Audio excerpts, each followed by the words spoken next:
Incensuráveis. Bem-vindos ao novo episódio do Incensuráveis, o podcast da Renascença. O termómetro político está ao rubro. Estamos nos últimos 2 dias da campanha eleitoral. Ontem Ventura sentiu-se mal, ficou a descansar. Montenegro e Pedro Nuno Santos continuam a dar cargas de ombro um ao outro. Mais uma vez, precisamente por causa desta campanha, entramos em modo de podcast ambulante. Eu, Tomás Anjinho Chagas, vou estar a moderar o debate à distância. Neste momento estou em Odmira, por onde está a passar a caravana do Chega. É a partir daqui que vou tentar moderar o nosso painel inabalável, Aline Oldbuving, Pedro Gomes Sanches e José Pedro Mozos. Sem mais tempo a perder, vamos ao episódio 12 do Incensuráveis. Bem-vindos a todos. No final atribuímos moções de censura e de confiança aos nossos protagonistas da semana. Para já, falamos da campanha eleitoral. Estamos a gravar na quinta-feira de manhã. Faltam 2 dias de campanha, hoje e amanhã. Portanto, Aline, começava por um balanço desta campanha. Está quase no fim. Estes 2 dias vão ser intensos, de certeza, mas qual é que é o balanço que fazes de uma campanha que era antevista como um período bastante agressivo pela forma como foram precipitadas as eleições? Passados estes quase 15 dias, como é que avalias isto?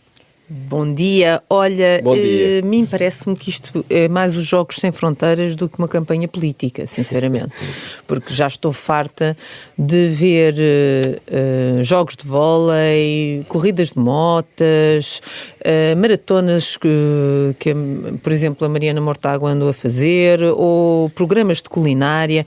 Eu, sinceramente, já estou um bocadinho saturada desta campanha política, que é tudo menos uma campanha, porque eu não vejo ninguém a falar de propostas concretas e sólidas do que é que querem fazer para o país. É só a fé diversa. E também um bocadinho saturada de alguma comunicação social que apresenta notícias de forma capciosa e parcial, como, por exemplo, Pedro Nuno Santos de Mota acelera para a vitória do PS, que foi a notícia da Lusa, e que nitidamente está a fazer campanha, não é? Isto acho que é vergonhoso. Bem, mas agora, relativamente aos candidatos, nem sei por onde começar, Tomás, sinceramente. Desde Rui Tavares a dizer que é benfiquista, mas que gosta do Sporting, portanto dá uma no cravo e noutra na ferradura. Eu, que sou sportinguista, fico logo com os cabelos em pé. Passando pelo Pedro Nuno Santos, que diz que a direita criou um problema em matéria da lei de imigração. Este homem, calado, era um poeta, não é verdade? E depois eleva salários médios, é que promete tudo e mais alguma coisa, não é? Promete salários médios até aos 2.000 euros, promete que vai aumentar as pensões acima do que a lei prevê, diz que o PS nunca falhou nos momentos de crise, ao contrário da AD. Claro que não falhou. O próprio PS foi motor de crise. Portanto, é óbvio que não podia falhar nesses momentos. Passando, obviamente, para o PAN, que quer desejar SNS para todos os animais. E olha, então a Mariana Mortágua é o mais hipócrita que há, dizendo que as mulheres são o farol do país, que temos que trabalhar menos, ganhar mais, e se há riqueza é tempo de distribuí-la.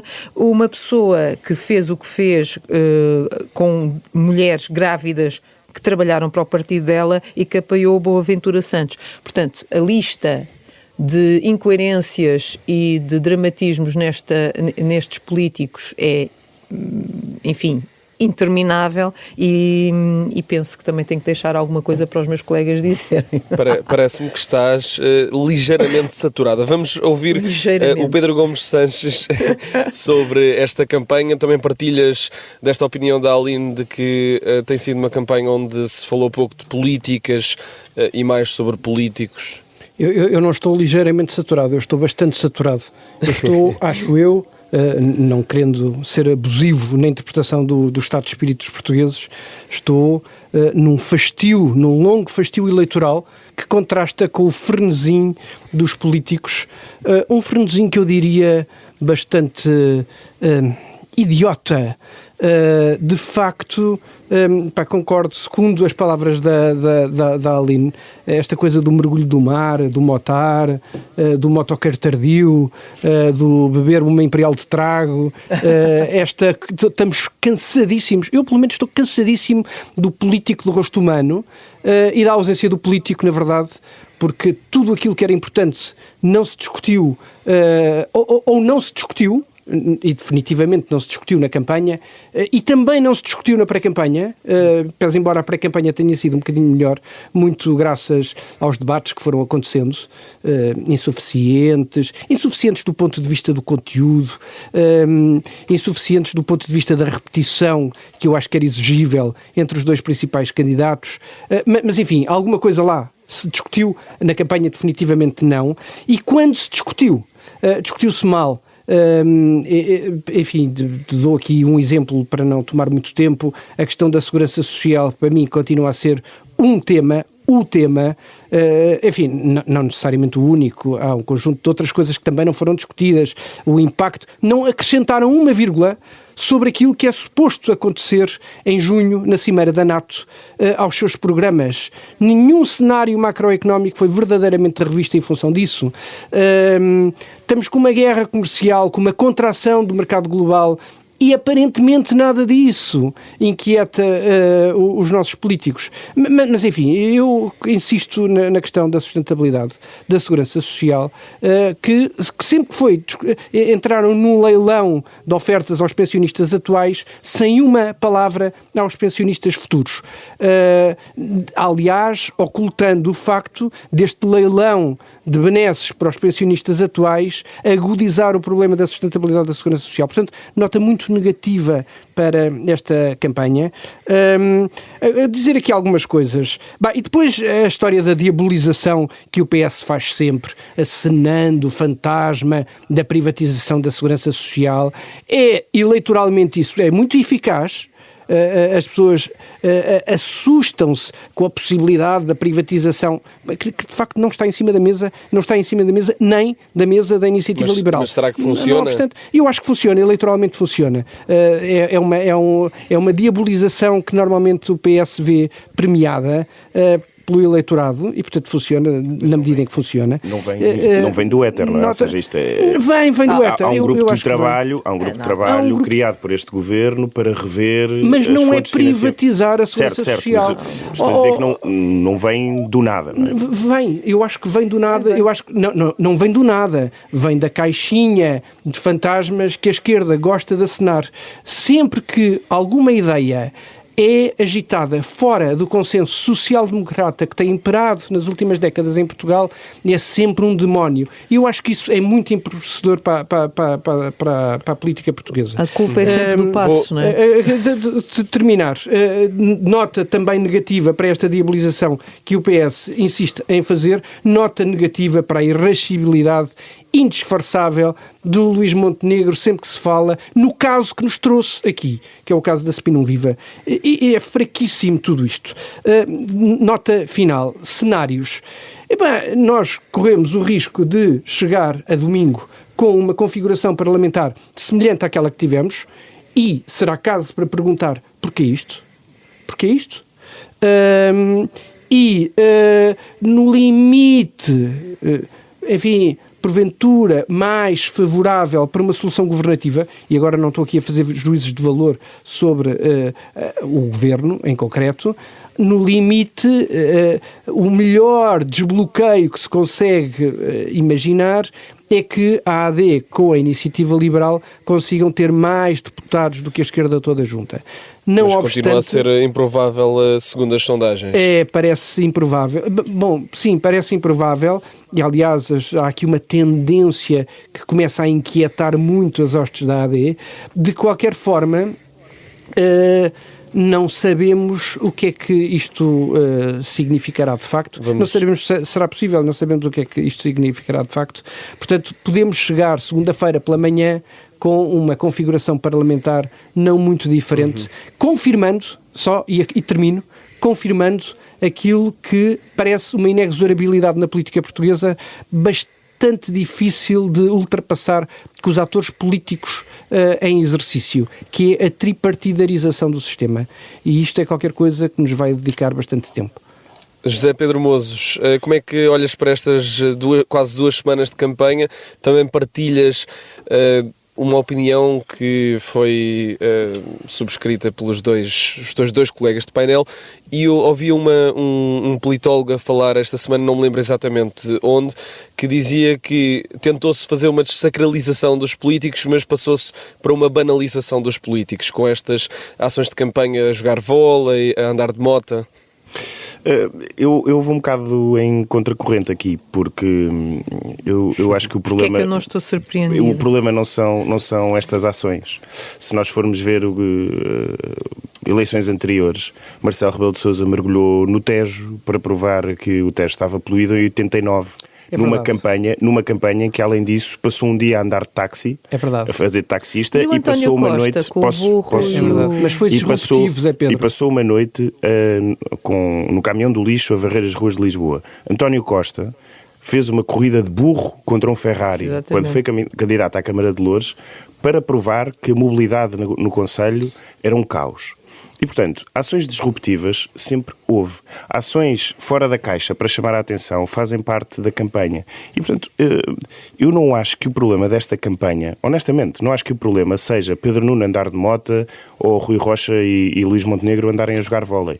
Aliás, até acho que uma campanha que fosse feita só, como costumamos dizer em comunicação política, com iniciativas de Portugal sentado, era um aborrecimento. Era uma campanha cinzenta, com discursos e zero contacto com o povo e com os populares e com os eleitores, e, portanto, acho mesmo que nós não devemos tentar higienizar demasiado o espaço político e o espaço de campanha. Honestamente, acho que faz parte da campanha, dá cor à campanha, termos iniciativas deste género. Algumas correm bem, outras correm mal. Há ações que são desastrosas, há ações que são geniais. O meu ponto aqui é: o problema desta campanha não são de todo este tipo de ações, que são normais em todas as campanhas e vai continuar a existir. E, como digo, existem desde 89 ações do Marcelo Rebelo de Sousa, que hoje em dia é Presidente da República. O problema desta campanha, e, portanto, eu não me concentraria tanto nessa parte da análise, porque acho que é muito fácil, é crítica preguiçosa à campanha, é essa, é dizer, olha que figuras ridículas, pronto.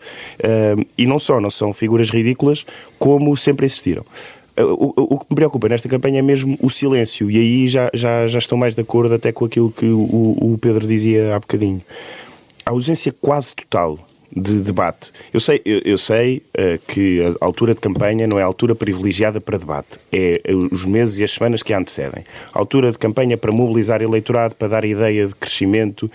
As campanhas constroem-se em crescendo, acabam nos sítios que são mais confortáveis para os partidos, para dar sempre uma ideia de galvanização. Portanto, são objetivos diferentes. Mas ainda assim, e agora que estamos a chegar ao ato eleitoral, olhando para esta crise política, de facto não se discutiu a sustentabilidade da segurança social, que teimem em ficar de fora de todos os debates, quando é cada vez mais urgente. Temos a ficar com um país cada vez mais envelhecido, e isto não é um tema que se discuta. A questão da defesa. A mim preocupa muito, porque, obviamente, Portugal já se comprometeu no seio da NATO com mais investimento em defesa, mas nenhum dos partidos que pode chegar a governo nos está a dizer onde é que se vai cortar. Ou vão aumentar impostos para ter mais receita, ou vão ter de ir buscar a despesa ao outro lado. E ninguém falou disto. E isto vai ser o amanhã. Não é um problema que não é como a Segurança Social, que nós podemos dizer, mas isso é um problema a longo prazo. E à boa maneira portuguesa, pronto, logo vemos. A NATO e o investimento em defesa é para amanhã. E não se está a falar disso. Tal como educação. Educação é, surpreendentemente para mim, um tema que ficou fora destas legislativas. E, portanto, quando isto tudo acontece e nós preferimos concentrar-nos nas motas, nos mergulhos ou no vôlei, acho que estamos a contribuir todos para o empobrecimento do debate público. E já que se fala em dignidade, eu também acho que a campanha podia ter sido muito mais baixa do que aquilo que foi, não só porque surgiu com um caso como o da Spinum Viva, que é um caso que irrita claramente Luís Montenegro, e portanto podia ter sido muito mais aproveitado e não o foi. Podemos dizer numa versão ingênua porque se queria levar o debate, numa versão mais cínica porque não dava jeito a ninguém em termos eleitorais, porque se percebeu que o tema não dava votos, mas a verdade é que podia ter sido muito pior esta campanha a nível de combate na lama. E mesmo para terminar, eu acho que o que falta não são candidatos que vistam mais vezes o fato e menos vezes o fato de banho, mas falta-nos é que sejamos todos cidadãos mais atentos, mais exigentes, porque a política precisa de mensagens mais claras, acho que aí estamos todos de acordo, mas a culpa não é mesmo do mergulho, é de quem se afoga sempre em superficialidades. Deixa-me só, Tomás, desculpa lá, deixa-me só dar uma réplica muito rápida àquilo que o José Pedro, posso? É muito rápido. Força. E nem sequer é para polemizar excessivamente.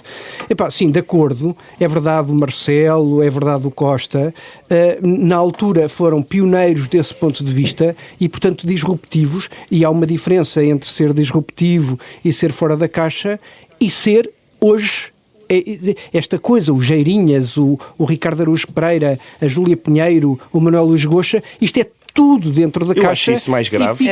E ficam só eu acho isso mais grave. Deixa-me só acabar o raciocínio. Isto é tudo aquilo que fazem, recusando-se ao mesmo tempo a dar longas entrevistas a jornalistas. A jornalistas com um código deontológico, com regras. Absolutamente de acordo. Optaram pelo entretenimento, desprezando a informação e o debate político. Isso é que eu lamento. Vamos avançar. Força, Aline. Peço desculpa, mas eu não posso ficar calada. Eu acho que esta história da crítica preguiçosa, de dizer que nós estamos a fazer uma crítica preguiçosa, José Pedro, eu acho que é preciso ter lata. Porque, e discordo totalmente daquilo que tu tiveste a dizer, é verdade que Marcelo Rebelo de Sousa e o próprio António Costa tiveram essas atividades anteriores e disruptivas. Sim, há mais, mas elas tinham um propósito. Elas tinham, de facto, um propósito. Isto não é higienizar a campanha. Pode-se dar cor à campanha, de facto, mas com propósitos. Qual foi o propósito de andarem de mota? O que era? Defender os direitos dos motards? Era a questão da mobilidade, o problema de mobilidade? Não. Foi apenas uma ação por ação. Enquanto que os outros exemplos que tu deste tinham um propósito específico para demonstrar alguma coisa. Isto não demonstrou nada. O jogar vôlei foi o quê? A defesa das políticas de desporto? Ninguém falou no desporto.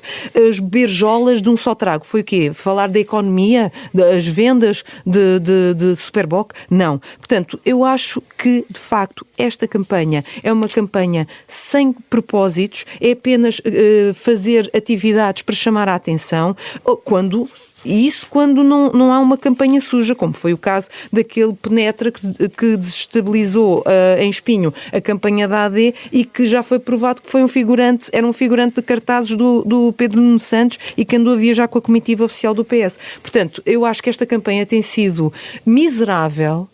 Eu gostava, de facto, de ver uma campanha construtiva por parte de todos os partidos. Todos. Uma campanha construtiva com ideias e defenderem as ideias em vez de andarem com estes faits divers.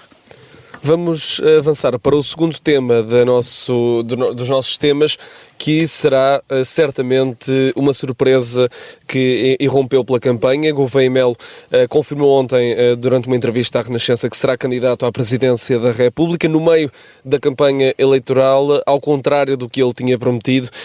Vamos começar por ti, Aline, precisamente. Como é que olhas para este anúncio de Gouveia Melo e se subscreves as críticas dos partidos que condenaram o facto do Almirante ter anunciado durante a campanha eleitoral? Olha, o Gouveia Melo obriga-me a concordar na única vez na vida com o Augusto Santos Silva, que é prometer coisas que não vai cumprir. Quer dizer, isto é já um mau pronúncio. Nós já estávamos à espera, isto não é novidade nenhuma que ele ia ser candidato à presidência da República. Ainda só alguém que adormeceu durante estes meses todos e que acordou agora é que fica surpreendido. É óbvio que ele ia ser candidato. Aliás, mexeu-se no último ano e meio nesse sentido. Mas julgo que isto foi miserável da parte dele, 4 dias antes das eleições, quando ele tinha dito que não iria se pronunciar nesse sentido, e de repente, afinal vou anunciar a minha candidatura dia 29. Quer dizer, está a anunciar que vai anunciar, poupem-nos, não é? Eu acho que isto é bem o reflexo de um dos maiores problemas da política portuguesa, que se chama ego. Os políticos portugueses estão muito concentrados nos seus umbigos e nas suas próprias personalidades, estão a personalizar tudo e toda a política nas suas figuras. E eu acho que isto é dramático. E, enfim, é claro, podes dizer, Tomás, e com toda a legitimidade, Lindo, também dizes isso porque tu és monárquica. Portanto, obviamente não vais dizer comentários positivos a um candidato a uma presidência da República. Evidente que não. É óbvio que eu sou a maior interessada em desfazer qualquer candidato à presidência da República. Mas que acho vergonhoso e muito triste começar-se com uma pessoa que, desde dizer se eu alguma vez entrar pela política, por favor, dê-me uma corda para me enforcar, até dizer eu não vou fazer anúncios e afinal os faz. Eu acho que é muito triste termos uma potencial figura máxima do nosso país a prometer coisas que rapidamente demonstra que não vai cumprir. Pedro Gomes Sanches, o almirante Gouveia e Melo já está a ficar refém das suas próprias palavras, algo que ele tem criticado em Marcelo Rebelo de Sousa. Tá. Aliás, obrigado por teres feito essa ponte. Gouveia e Melo pode, deve, não é? Lembrando aquela velha rábula do Ricardo Araújo Pereira sobre o Marcelo Rebelo de Sousa. O que é que Gouveia e Melo pode? Pode concorrer, claro. Não alinho nada naqueles comentários assustados. E o militar a concorrer. Tem todo o direito de concorrer. Não tenho problema nenhum que o militar concorra. Acho tranquilo. Pode. Deve apresentar, não é concorrer, deve apresentar a candidatura neste momento. Mas não deve. Acho um desrespeito do normal funcionamento das instituições. Vocês deviam ver a cara do Pedro neste momento, está mesmo com esgarro de nojo ou de refluxo. Não um refluxo esofágico. Esperemos que não. Vê lá. Só acabamos o podcast na sexta. Não deve, porque isto é uma intromissão no normal funcionamento das instituiçes. Exato. E mostra um desprezo por aquilo que está a acontecer agora. Agora estamos focados nas legislativas. Mas, de resto, nota positiva para Marcos Mendes, que, não abdicando de ter dito aqui e ali algumas coisas, de resto, bastante avisadas, designadamente na avaliação que faz da baixa qualidade da campanha eleitoral, vir criar este burburinho a 2 dias de acabar a campanha eleitoral. Uma nota muito engraçada, a ideia não é minha, mas sobre porque é que ele fez isto. Aparentemente ele terá feito isto porque estava a lançar convites para 29 de maio e estava aqui inquieto com o facto de poder haver um leak qualquer e, portanto, para se antecipar a isto, que sinalizou já que faria a apresentação no dia 29 de maio. Dizia ontem, com muita graça, a Ângela Silva na SIC, que é preciso ter uma cabeça muito burocrática, não é? Estar aqui com esta inquietação de que o convite escrito, de alguma maneira, tivesse aqui uma fuga e que permitisse que a notícia fosse dada antes dele lhe dar voz. Enfim, acho isto tudo muito lastimável e não me parece nada que seja um bom começo de campanha. Só uma pergunta, mas os Correios funcionam assim tão mal que demoram 15 dias? Pois não sei bem. Na Secretaria-Geral da candidatura do Almirante, se calhar funcionam. Vou aproveitar essa deixa, Aline, para perguntar ao Zé Pedro Mozos se os Correios funcionam tão mal que o Almirante não podia ter esperado por segunda-feira. Claro que podia ter esperado por segunda-feira. A questão do timing mais do que avaliarmos se gostamos ou não do timing, eu acho que não é inocente. Mesmo que ele use a justificação, já ia dizer, desculpa, a justificação dos convites. E não é inocente porquê? Vamos lá ver, ele em abril, como a Aline lembrou, disse que não queria interferir na campanha das legislativas e que por isso não ia responder sobre se era candidato ou não, embora avisasse que já tinha tomado a sua decisão. Bom, se queria mesmo evitar ruído, e se esse era mesmo o propósito dele, como tu dizes, Tomás, esperava por segunda-feira. Não lhe caiam os parentes à lama por causa disso. E porquê é que eu acho que isto não é inocente? É aqui que está o ponto. É que anunciar agora permite afirmar que ele não é refém dos calendários partidários. E este é todo o programa dele. Ele está acima dos partidos. Ele não depende... O político não é político. Isso. Ele não depende dos calendários partidários. Ele não depende dos partidos. Os partidos estão a discutir legislativas, eu já estou cá em cima a falar de presidenciais e acima disto, e não me deixo condicionar. Alimenta a imagem de outsider. Esta ideia de que os partidos estão todos concentrados a discutir legislativas e eu aqui tenho o meu calendário próprio, coloca-o na imagem de outsider que ele quer cavalgar. Este é o programa dele. Também acho que lembrar-se da justificação dos convites é de quem tem uma cabeça muito, muito burocrática, usando as palavras da Ângela Silva, mas é isso que ele é. Ele é conhecido e popular porque foi competente a tratar de logística.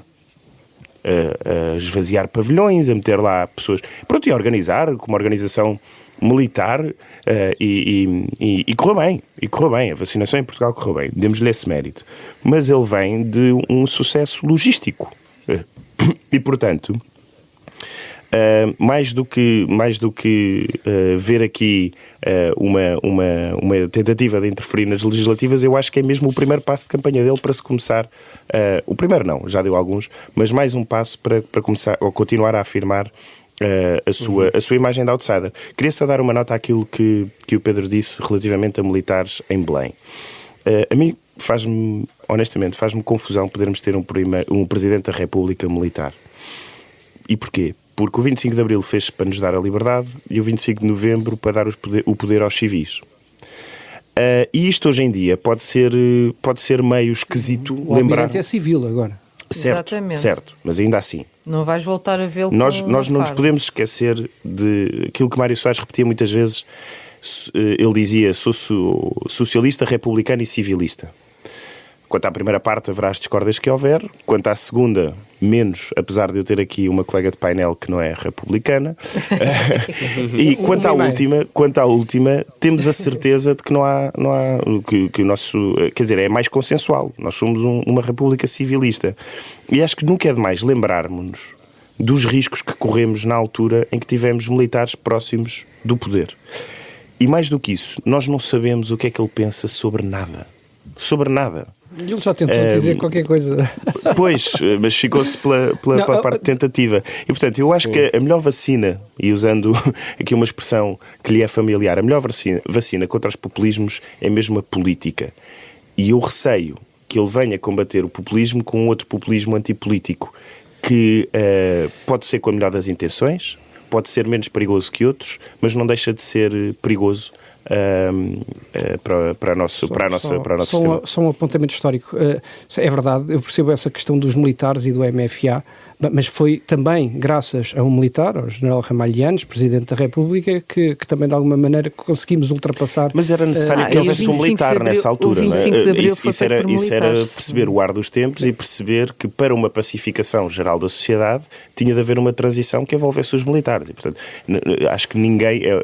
Não era uma questão Ramalhianes poder exercer a presidência da República, mas ele próprio, a seguir... Aliás, nós falamos mesmo dos presidentes da República que tivemos civis de forma diferente em relação a Ramalhianes por causa de todo o período histórico. Há um contexto político para essa decisão.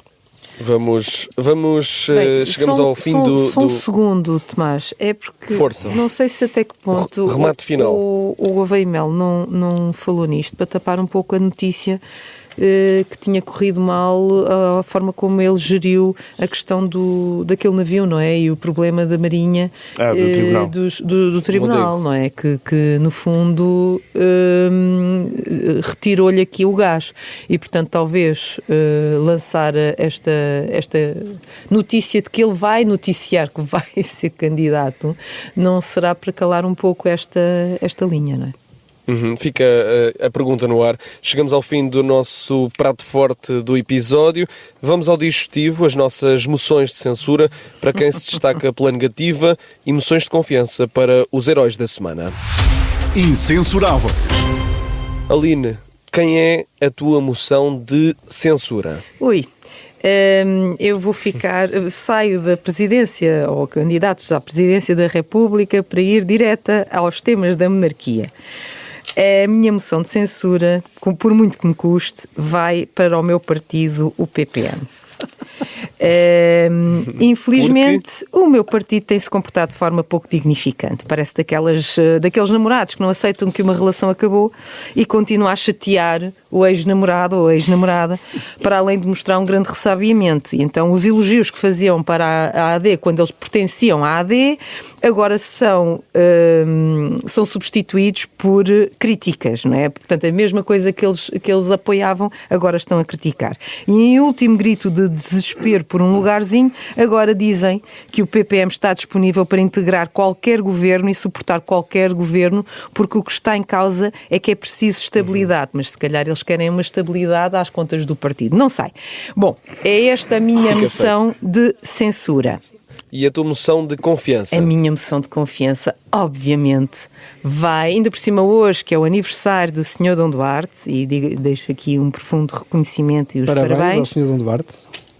A minha moção de confiança é, de facto, às suas Altezas Reais, os Duques de Bragança, pelos seus 30 anos de casamento e de exemplo, de cumplicidade e de serviço dedicados à cultura, à história e aos portugueses. São, de longe, os melhores embaixadores da marca Portugal. E, portanto, deixo aqui um profundo agradecimento e reconhecimento pelo excelente trabalho de décadas de serviço. E isto sim é que é serviço. Independentemente das pessoas quererem falar mal, eles não se importam com a opinião, eles fazem aquilo que é preciso fazer para elevar o país, e é aqui que eu deixo o meu profundo reconhecimento e agradecimento nesta moção de confiança. Pedro Gomes Sanches, para quem vai a tua moção de censura? A minha moção de censura vai para as negociações da paz na Turquia, para Putin, que oscila entre o cinismo e a cobardia, e para Trump, que dizia resolver o problema em 24 horas e que mostra à sociedade como a simplificação das coisas complexas é um absurdo e um vício lamentável dos dias de hoje. Portanto, enfim, que as coisas retomem rápido e retomem bem. E a tua moção de confiança? A minha moção de confiança vai para os portugueses. Finalmente, depois de mais uma campanha, vão votar, exercendo o seu direito e o seu dever, mas tendo sobrevivido a mais este fastio eleitoral.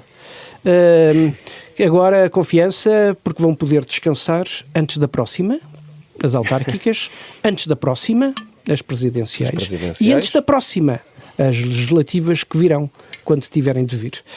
Portanto, muita confiança para os portugueses que aguentam com uma estoicidade admirável este desfilar de eleições em tão pouco tempo, que não é um normal funcionamento das instituições e da democracia. José Pedro Mozes, para quem vai a tua moção de censura? A minha moção de censura vai para os conspiracionistas do costume.